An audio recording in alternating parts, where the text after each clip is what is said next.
Android телефондарға 1688 жазылмайды. Тура осындай сұрақты маған қойды. Оны қалай жасаймыз? Бұға кіреміз браузерға. Енді осы жерде Baidu деп жазамыз. Baidu деген Қытайдың Google, яғни іздейтін платформа, іздейтін поисковик.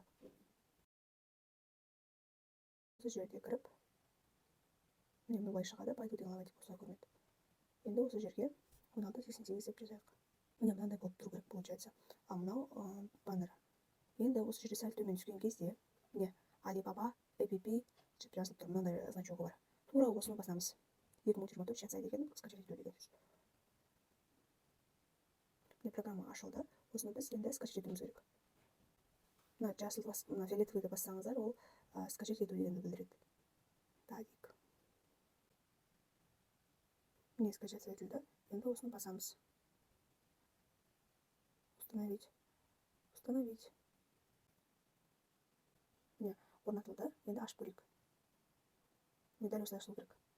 Алғашқы бетінде тоң етеміз. Орнатылды.